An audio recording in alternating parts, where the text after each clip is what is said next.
My next guest, first shot to fame with the group Transvision Vamp, and they had a string of hit singles at the end of the 80s, including Baby I Don't Care. But he's traded in show business for the clothes business. We're going to meet him now. Ladies and gentlemen, put your hands together for Mal Hallett.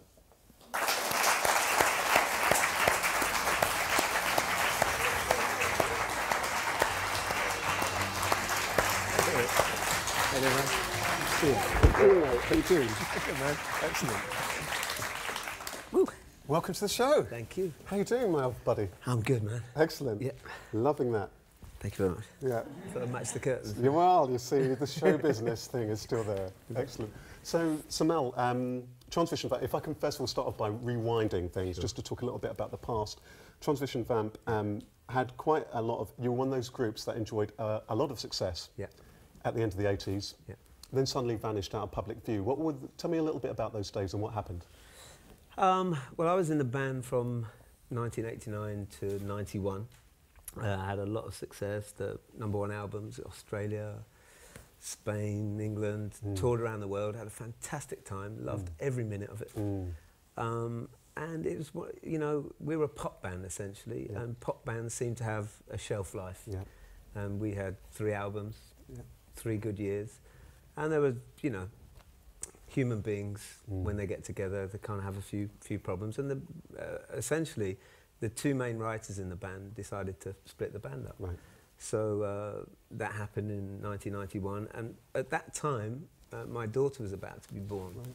So in a way it was kind of the universe saying to me, well, it's time to have a bit of a break and kind of, you know, watch your daughter grow up and be with your family. So it was kind of natural kind of happening, really. So what happened after that particular time? Because I understand that there was a period of time where things got a little bit difficult before they got I mean, I'm a musician. I'll always be a musician. It's in my heart, and I joined another couple of bands, did a bit of touring, got a small production deal with a record label, started writing more.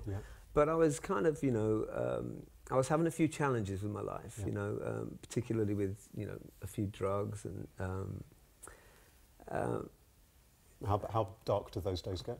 Well, pretty dark. Pretty dark. It's kind of my self-esteem suffered massively. And looking back on it now, I can see that it was a lot to do with my lifestyle. But again, the universe kind of looking after me and all that kind of stuff. Things started to happen, and through certain circumstances, I started to build my self-esteem again and kind of get back into being me again, and trying to be that creative being that I think I am. And it must have been quite difficult, because here you are at one particular point, you're touring the world, you're sell-out stadium tours, gold records, all the rest of it. And then suddenly I understand that you found yourself at one point where you're having to sign on. Yeah, absolutely. I mean, what was that like? I mean, I don't know. It's a survival thing, I suppose. At the time, I didn't really think about it. It's just something I was doing, I had to do.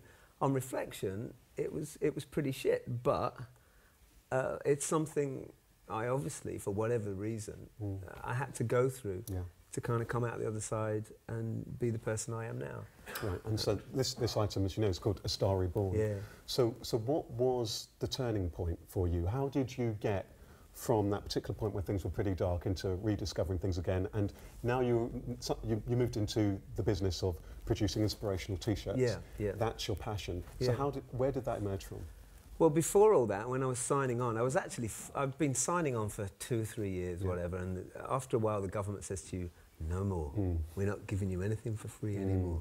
So I was forced to go on this course to learn about computers. And I live in Ladbroke Grove in West London, and this course was in Wimbledon.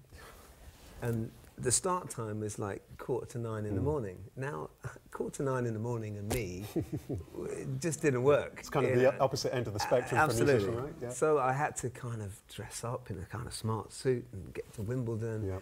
But I met some guy there who was doing a part-time job for this guy, and he said to me, I think you'll do really well at it. So I started doing that.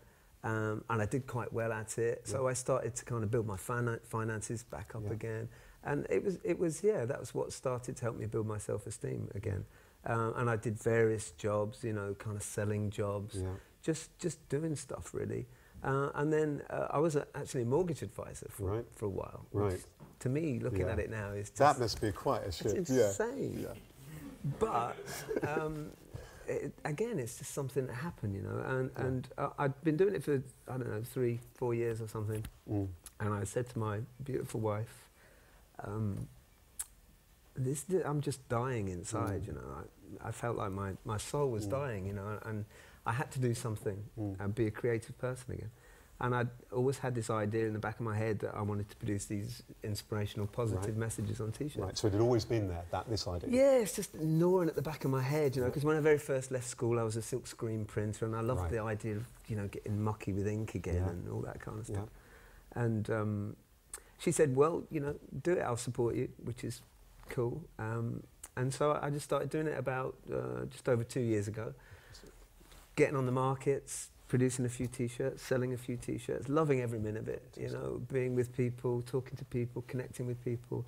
And it's just, you know, the thing that I've learned more than anything, I suppose, is to live in the now, you know, just be here now. And all I know is that I'm really happy right now, and I'm talking to you, and tomorrow I don't know what's going to happen, and yesterday's gone, and all that kind of stuff. So it's very much about living in the moment. Yeah, absolutely, living in the moment. And I love standing on the markets, like I say, talking to people, and every day's an adventure. And but I can decide what I want to do with my business. And is there a vision in terms of where it is that you're wanting to see that business? Yeah, I mean, you know, I would love to see my business grow to a level where people are really noticing it. Yeah. You know, and it's particularly about young. You understand you've got a real passion about young people and positive messages. Is that really absolutely? The core of it? Well, it's again, it comes back to self-esteem. Yeah. I mean, for me, it's like you. I did a life coaching course myself. Yeah. I didn't ever become a life coach, but it's something that interests me. Self-development interests me. And I know that if the government, I wanted to go to the government, and if the government employed 100 people like you, the unemployment figures would come down instantly, and they'd save themselves billions of pounds. It's just about self-esteem, you know. It's recognising the good stuff in us, you know. And everybody's got good stuff in there, whatever their circumstances, whatever's happened to them. You know, you can find that good stuff, and you know, whether it's being a lawyer, bus driver, doctor, whatever. If you can be the best one of those that you possibly can be, then my belief is your life will be great, and the people's lives around you will be great, because you're feeling happy, you're feeling good about yourself. And it's like that chucking a stone in the ocean, you know, the ripple effect, you know. The ripples are there, they become so big you can't see them anymore, but they're still there. Well, Mal, it's been a pleasure, and I certainly know that one of your T-shirts is actually sat at home, and whenever I wear it, people ask where I got it. If people are interested in finding out or buying one of the T-shirts, is there a website, is there anywhere people can get ConnectionClothing.com from January 2008. It's been a pleasure. Thank you. Take care. Thanks. Ladies and gentlemen, Mal Hallett. Thank you. Fantastic.